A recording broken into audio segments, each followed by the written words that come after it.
Om Shanti. Spark audio book का नाम है पुरुषोत्तम संगम युग, पार्ट 5।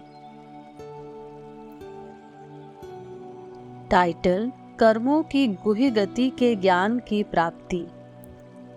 ये सृष्टि कर्म फल कर्म पर आधारित एक घटना चक्र है।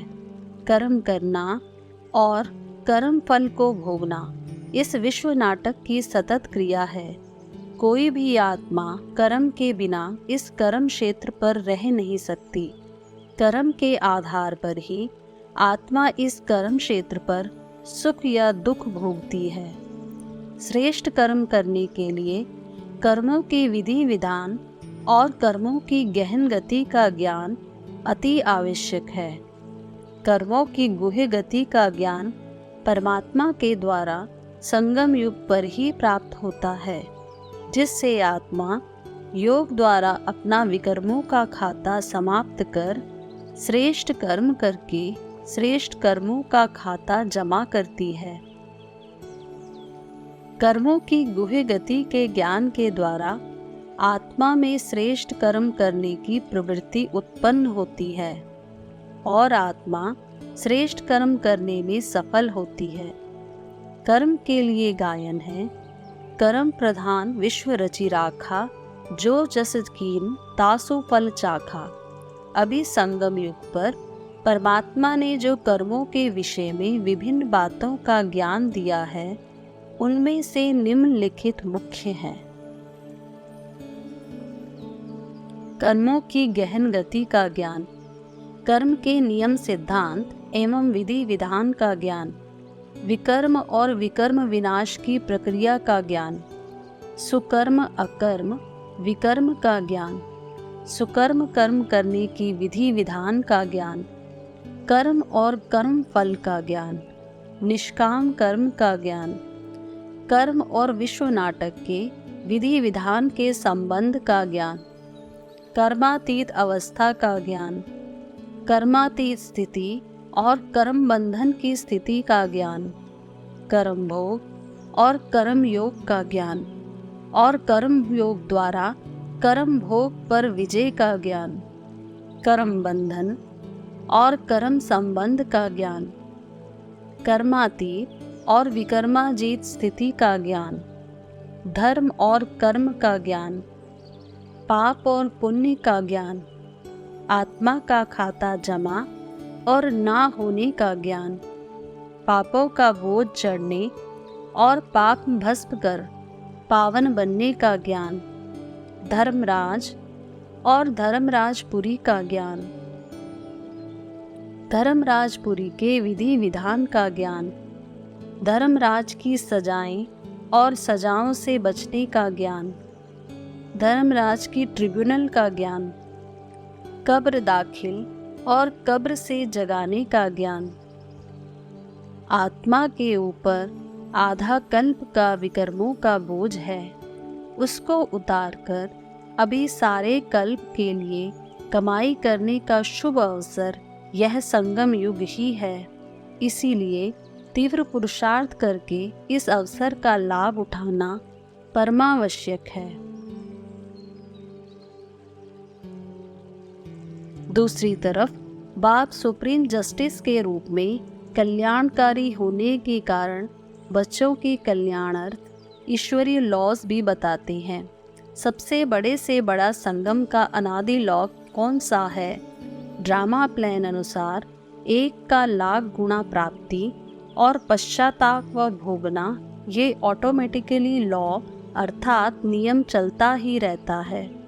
बाप को स्थूल रीति रस्म के माफिक कहना व करना नहीं पड़ता है कि इस कर्म का यह फल व इस कर्म की ये सजा है, लेकिन यह ऑटोमेटिक ईश्वरीय मशीनरी है। इसीलिए गाया हुआ है, कर्मों की गति अति गुह्य है।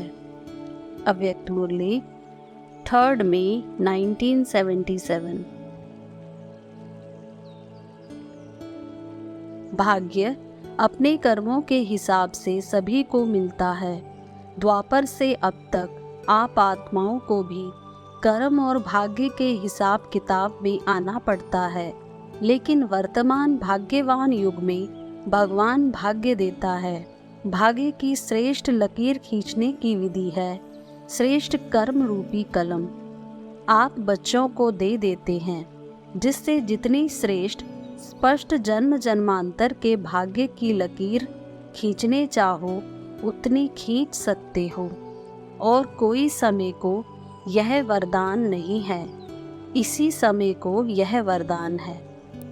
अव्यक्त मुरली 16 जनवरी 1985। यह है धर्माऊ कल्याणकारी जन्म। अभी हमारा कल्याण होने वाला है, इसलिए यह कल्याणकारी जन्म और कल्याणकारी युग कहा जाता है। संगम का किसी को पता नहीं है। संगम को युगे युगे कहा है, तो 4 संगम हो गए। बाप कहते हैं नहीं, वे तो उतरती कला के संगम है, अभी है चढ़ती कला का संगम। साकार मुरली रिवाइज डेट 27 Feb 2002। बाप दादा बच्चों के वर्तमान और भविष्य के भाग्य को देखकर हर्षित हैं। वर्तमान कलम है भविष्य के तकदीर बनाने की। वर्तमान को श्रेष्ठ बनाने का साधन है बड़ों के इशारों को सदा स्वीकार करते हुए स्वयं को परिवर्तन कर लेना। अव्यक्त मुरली 2 मार्च 1985। राज्य अधिकारी अर्थात सर्व सूक्ष्म और स्थूल कर्म इंद्रियों के अधिकारी। क्योंकि स्वराज्य है ना, तो कभी कभी राजे बनते हो या सदा राजे रहते हो। तो सदा स्वराज्य अधिकारी सो विश्व राज्य अधिकारी। सदा चेक करो जितना समय और जितनी पावर से अपनी कर्म इंद्रियों मन बुद्धि संस्कार के ऊपर अभी अधिकारी बनते हो, उतना ही भविष्य में राज्य अधिकार मिलता है। अगर अभी परमात्म पालना, परमात्म पढ़ाई, परमात्म श्रीमत के आधार पर यह एक संगम युग का जन्म सदा अधिकारी नहीं, तो 21 जन्म कैसे राज्य अधिकारी बनेंगे? हिसाब है ना, इस समय का स्वराज्य स्व का राजा बनने से ही 21 जन्म की गारंटी है। अव्यक्त मुरली 17 अक्टूबर 2003। संगम युग है ही एक का पदम गुना जमा करने का युग। कैसा भी कमजोर तन हो, रोगी हो, लेकिन वाचा कर्मणा नहीं तो मनसा सेवा अंतिम घड़ी तक भी कर सकते हो। कैसे भी बीमार हो, अगर दिव्य बुद्धि सालिम है तो अंत घड़ी तक भी सेवा कर सकते हैं। अव्यक्त मुरली 18 फरवरी 1985। संगम युग पर एक का कई गुना फल क्यों? यथार्थ ज्ञान से अच्छे या बुरे दोनों प्रकार के कर्म के फल की कई गुना प्राप्ति होती है। संगम युग पर परमात्मा के साथ डायरेक्ट संबंध होने के कारण कर्म के कई गुना फल की प्राप्ति होती है। संगम युग पर हम निमित्त बनते हैं, तो हम जो करते हैं हमको देखकर और भी फॉलो करती है, तो उसका अंश भी हमको मिलता है। गलत करते हैं तो कट जाता है। जो आत्मा एक बार संगम युग की सीमा रेखा में प्रवेश कर गई, अर्थात उसने परमपिता परमात्मा को अपना बाप स्वीकार कर लिया, ब्राह्मण बन गया, तो वह इस संगम युग के विधि विधान में बंध गया।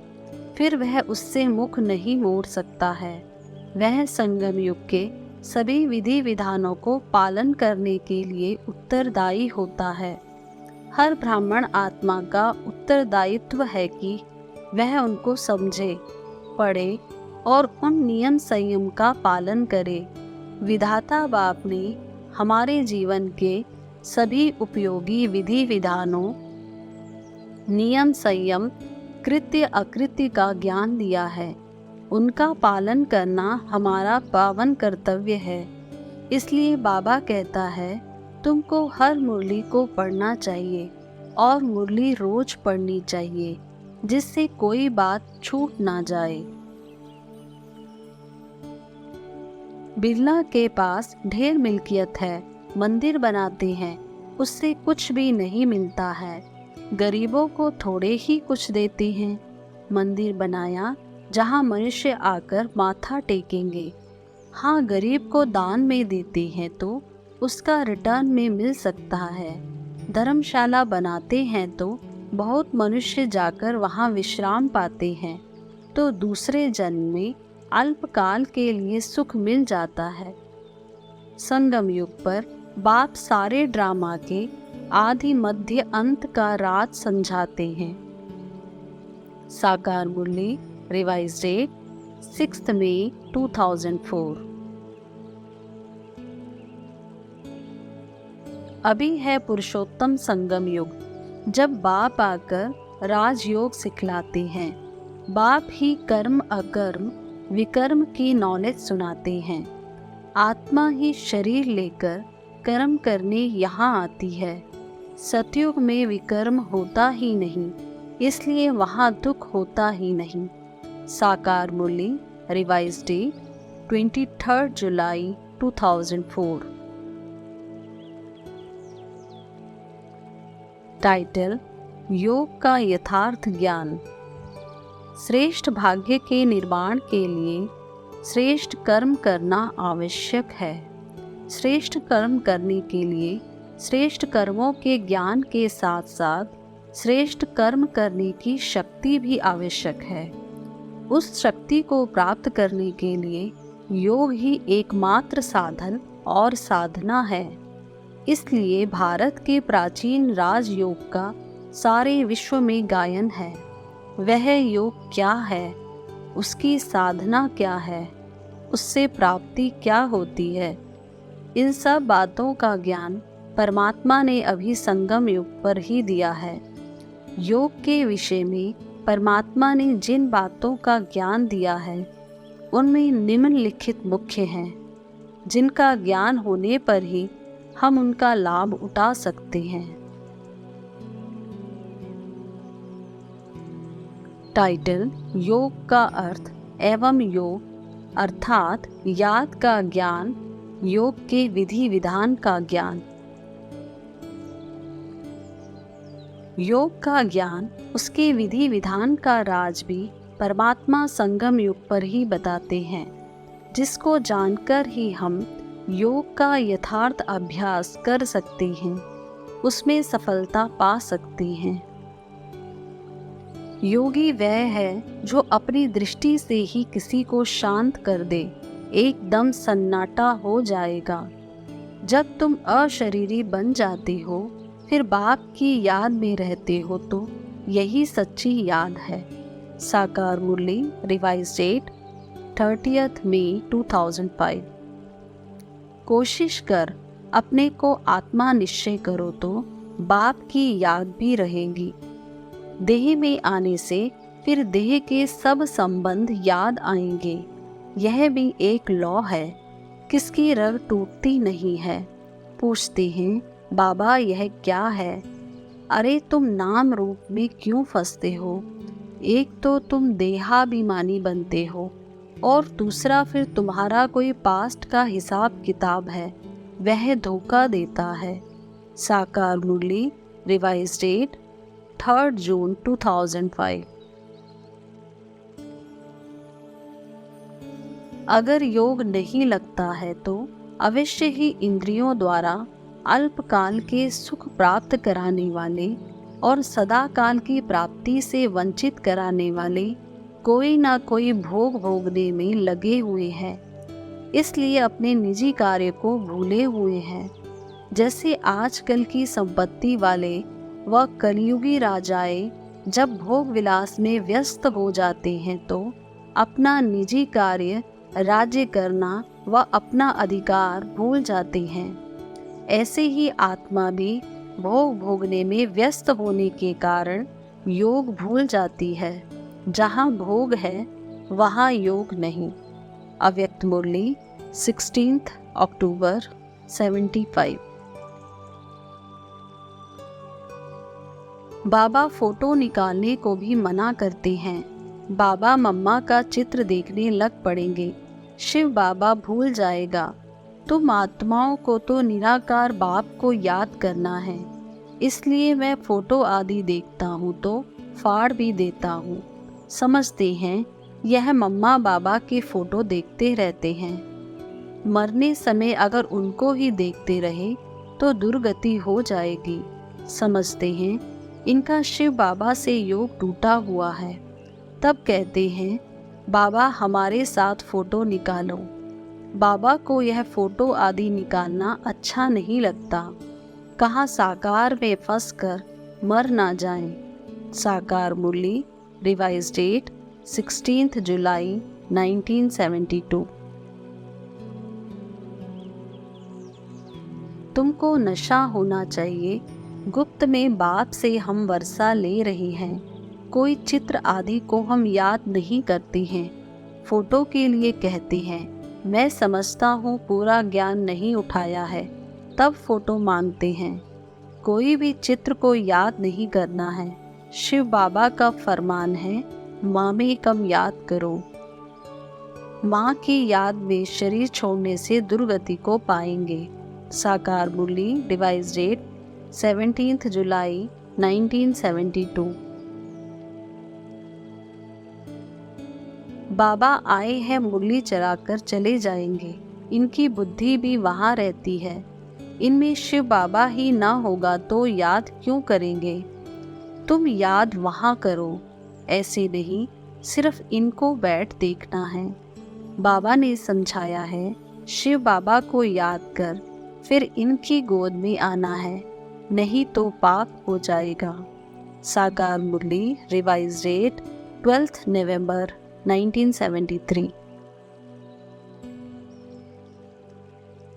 अभी शिव बाबा मिला है तो उनके मत पर चलना चाहिए ना।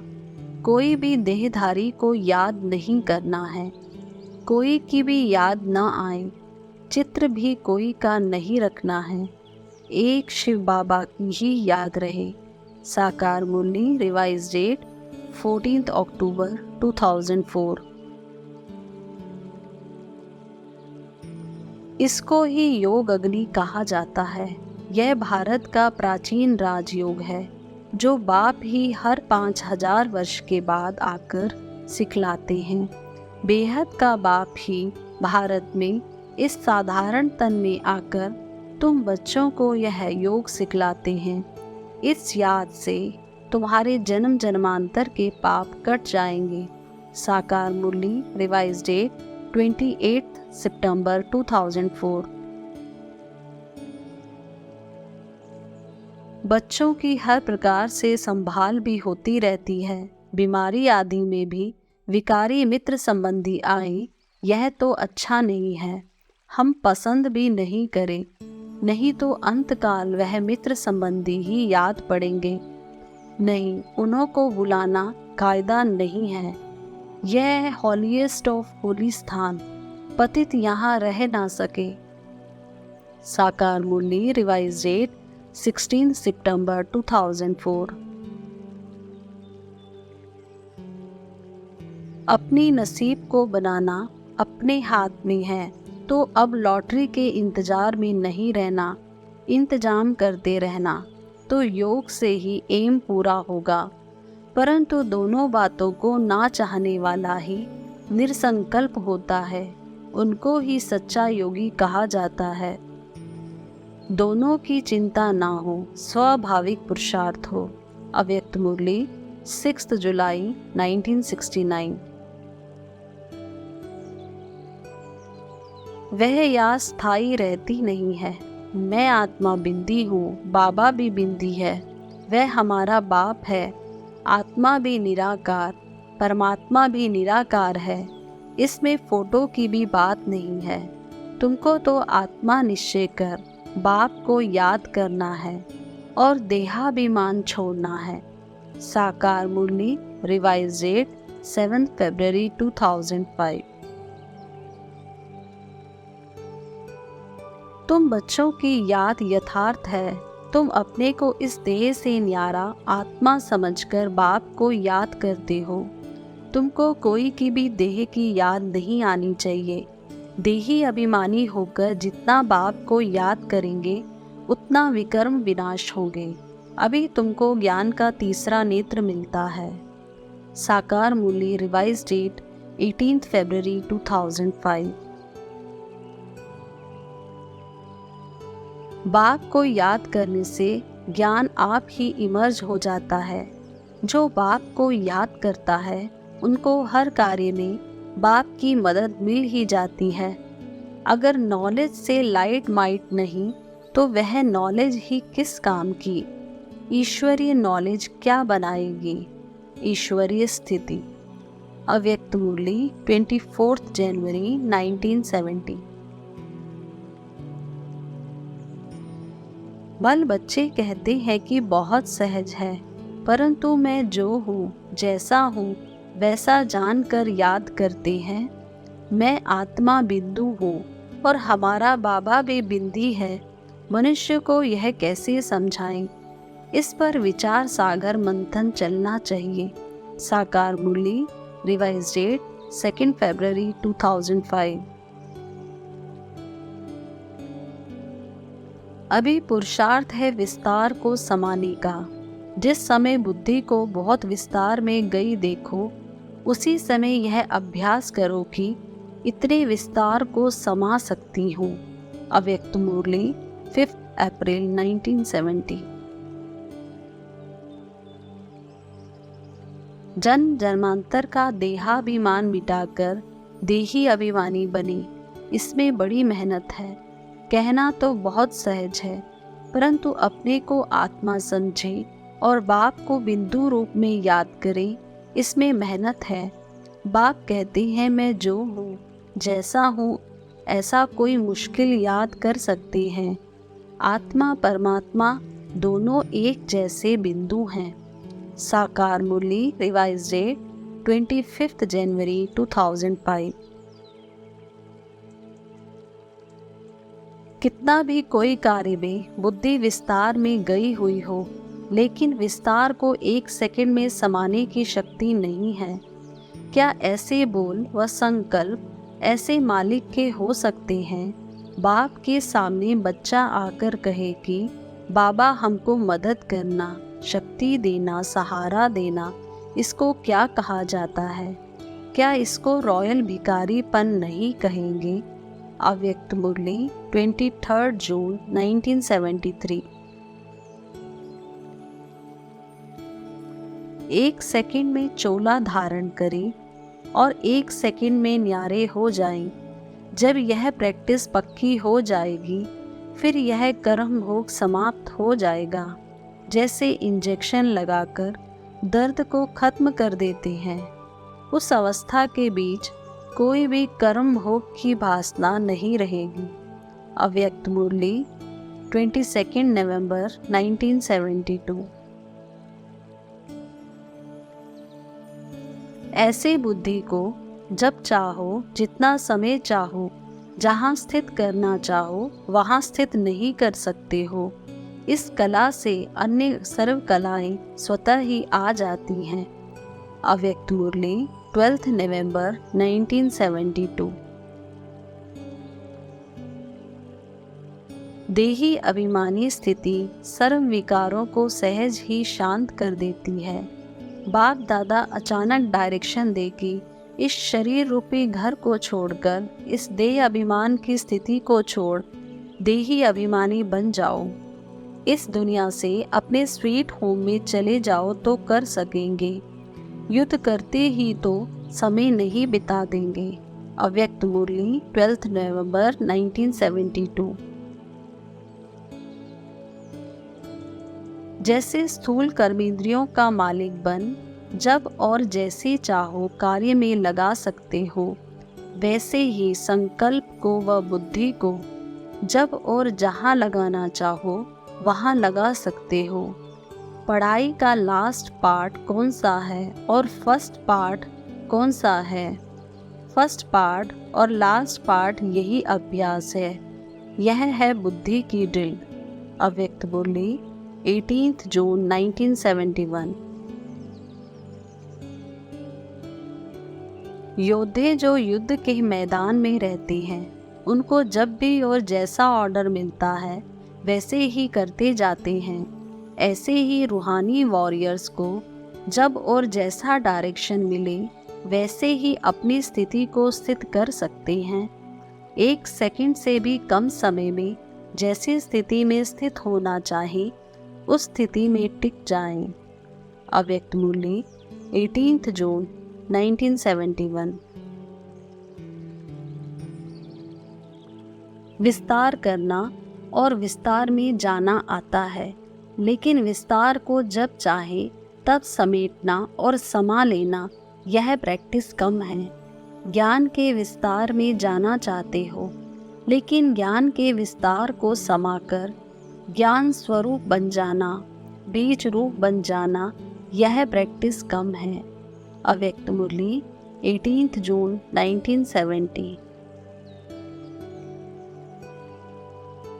अव्यक्त स्थिति में सर्व संकल्प स्वतः सिद्ध हो जाती है। अव्यक्त मूर्त को सामने देख समान बनने का प्रयत्न करना है।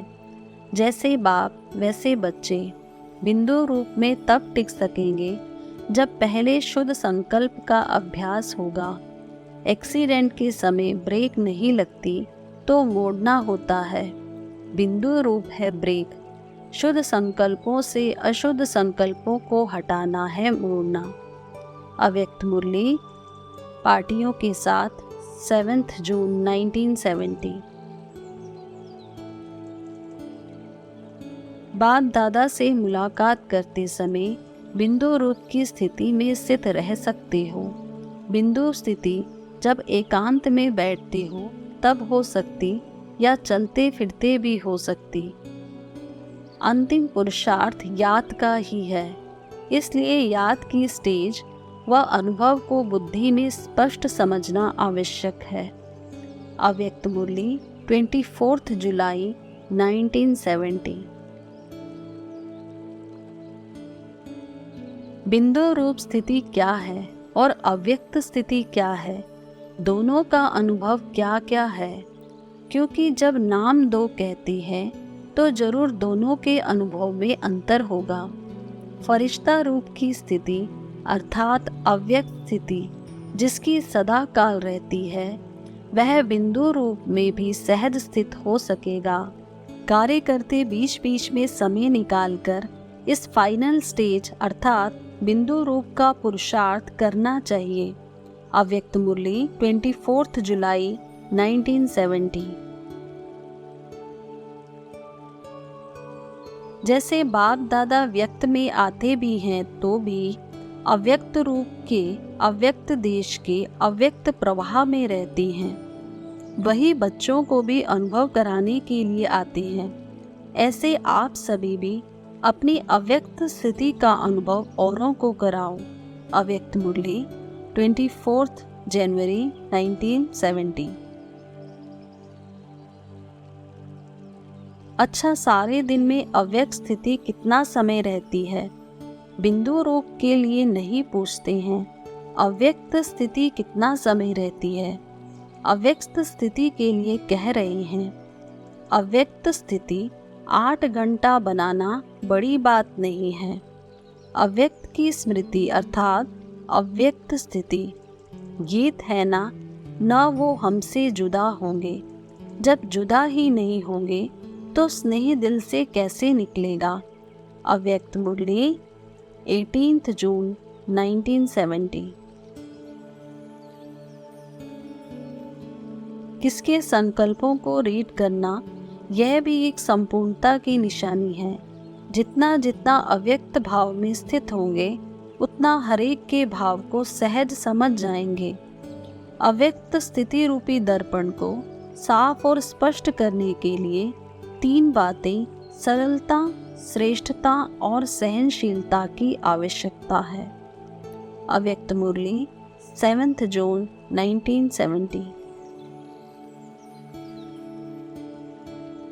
जिनके व्यर्थ संकल्प नहीं चलते, वे अपनी अव्यक्त स्थिति को ज़्यादा बढ़ा सकते हैं। शुद्ध संकल्प भी चलने चाहिए, लेकिन उनको भी कंट्रोल करने की शक्ति होनी चाहिए। व्यक्त में अव्यक्त स्थिति का अनुभव क्या होता है, वह सभी को प्रैक्टिकल में पाठ पढ़ाना है। अव्यक्त मुरली 23 जनवरी 1970। राजयोग और हठ योग के अंतर का ज्ञान, निरसंकल्प समाधि और निर्विकल्प समाधि का ज्ञान, बिंदु रूप स्थिति और उस स्थिति के अभ्यास का ज्ञान, बिंदु रूप स्थिति और अव्यक्त स्थिति का ज्ञान, विभिन्न प्रकार के योग और उनका राजयोग से संबंध का ज्ञान, राजयोग हठ योग की समानताओं और असमानताओं का ज्ञान, रूहानी ड्रिल का ज्ञान और अभ्यास, योग की सफलता में एकांत और एकाग्रता के महत्व का ज्ञान, स्मृति और विस्मृति का ज्ञान, स्मृति से समर्थि का ज्ञान, योग की सफलता में मौन के महत्व का ज्ञान, योग में विभिन्न प्रकार की बाधाएं, तूफान और उन पर विजय का ज्ञान, योगानंद और विषयानंद का ज्ञान।